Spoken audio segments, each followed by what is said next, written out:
TNA Wrestling forever! The year's first episode of TNA iMPACT kicked off with a nicely done montage of match highlights from Hard To Kill. And they used quite a few different rock and metal tracks to punch through the visuals, so that was lots of fun, lots of hype there. Then we go straight into a cinematic with the System arriving by limo, dressed to the hills, suits and dresses and such, and the highlight being Moose lighting a cigar in slow motion with the World Championship belt across his shoulder. A brief but really nicely done X Division match to kick off the first episode of TNA iMPACT for the year. The lineup was Kushida, Trey Miguel, Laredo Kid, Mike Bailey, Vikingo, and bringing some size and strength, we had Jake Something. Early on, the TNA chants were popping when Bailey, Miguel, and Laredo Kid dived over the ropes to the outside. Some nice moments with Jake Something overpowering the smaller X Division competitors. A choke slam of Miguel onto Laredo Kid, mighty forearms to clean house, and Jake Something actually picking up the win, getting his finisher into the void on Laredo Kid. But overall, fast pace, unpredictable and exciting little X Division match to kick off the episode. After the X Division match, we get a short promo from Ospreay being interviewed, claiming to be the best in the world. Lots of bruvs and slags in his diction here. Quote, here for 3 letters, TNA, but couldn't quite sign that contract. Quite aggressive here. I'm expecting him to lose. I hope he does. On the other hand, it's good. Ospreay's appearing, raises the profile of the brand, I imagine. Shame he didn't sign for a year or 2 with the company before moving on to higher paid stuff.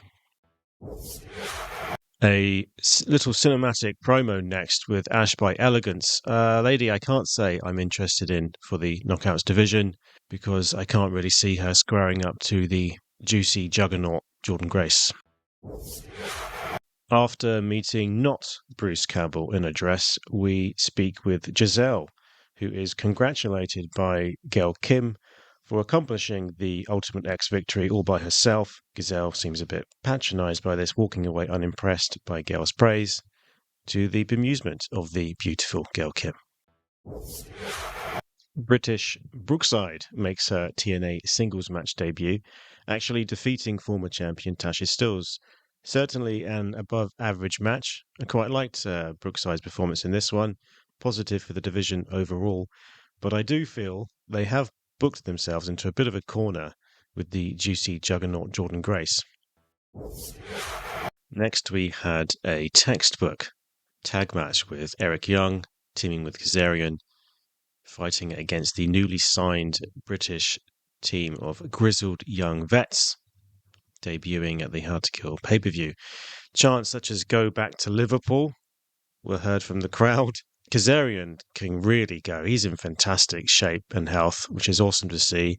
Eric Young didn't feature heavily in this match at all. When he finally does get in, Kaz accidentally struck him down in some miscommunication, causing the loss of the match, actually. So the win going to the grizzled young vets, who call out ABC, the current tag champs, on the ramp as they leave.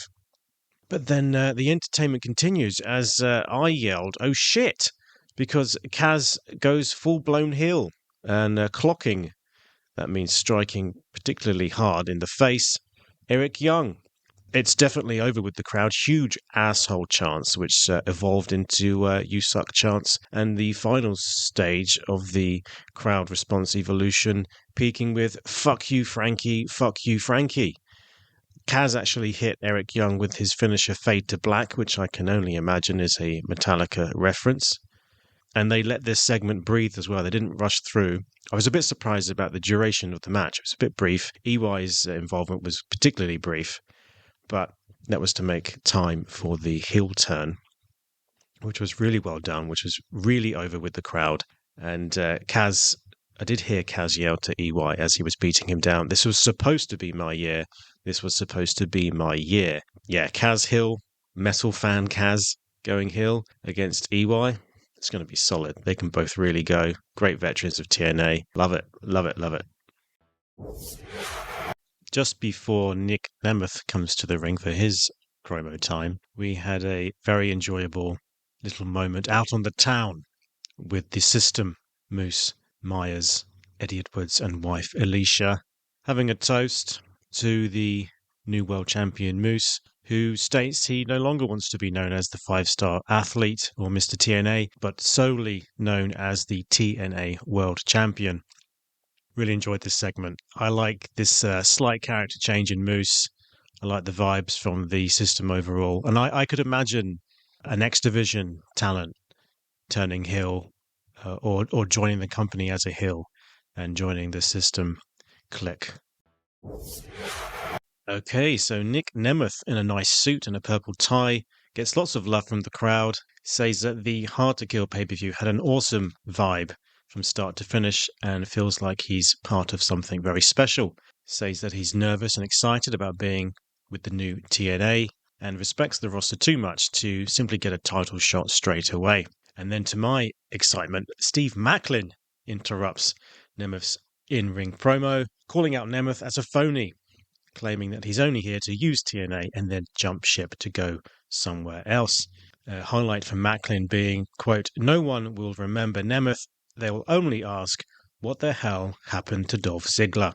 Nemeth slaps Macklin. Macklin goes to punch Nemeth, dodged, and Nemeth gets his finisher on Macklin. Really nice segment, very responsive crowd, and I'm really looking forward to seeing more of the new feud between Macklin and Nemeth going forward. Next, we had Jordynne Grace, new Knockouts champion, interrupted during her interview by Trinity, who says she will be getting her rematch next week. If Trinity is leaving the promotion, I imagine she will lose her rematch and then be done with TNA. But let's wait and see what happens. And then our screens were blessed by the presence of Vidal, telling the crowd that he in fact started his career in Las Vegas, but is glad he left the disgusting city. Lots of boos came his way, and he told the crowd to shut up because, well, there's no one in TNA that can beat him up. And then we get PCO revived by electricity on the stage, coming down to a charming black and white filter for a quick squash match, which was a bit of fun for the crowd. Fresh from defeat, we get a quick promo from Alex Shelley beside current X Division champion Chris Sabin to basically set up next week's main event, the 3-on-3 match, Okada, the Motor City Machine Guns versus Moose, Eddie Edwards and Brian Myers. Really, really looking forward to that. And Okada actually makes an appearance here to simply say, "I will return to TNA next week." Awesome, awesome stuff. TNA 2024, let's go. Our main event was, of course, Will Ospreay versus Josh Alexander, the second time they fought in recent history. The crowd very much behind Ospreay. Josh getting a nice cross body to the chest of Ospreay as he was sat on the ring apron facing inwards. A bit confused by the table spot. It didn't really feel like it belonged in the match. I was confused because TNA are normally quite strict and clear on match rules and conditions. There was no disqualification for its use. Josh went through the table via a Tiger Driver from Ospreay. I didn't like, from that point onward, how Josh was forever barely hanging on. It did sort of make Ospreay seem a bit overpowered. Overall, I'm glad, of course, that Josh came out on top and was the one to use the Styles Clash to finish the match. I definitely preferred the main event of Hard to Kill between Moose and Alex Shelley. That one really felt like it could go either way, with one man getting the upper hand and momentum. Just for the briefest of moments, it felt more unpredictable. But the crowd loved it, which is the main thing. And to close off the show, we had Scott D'Amore come out to give another passionate speech about the origins and importance of TNA and his passion for the company. A very strong start for TNA iMPACT, coming off of the Hard to Kill pay-per-view, and I'm extremely optimistic for the coming weekly shows. I have a lot of confidence in Scott D'Amore being the man behind the new TNA rebranding.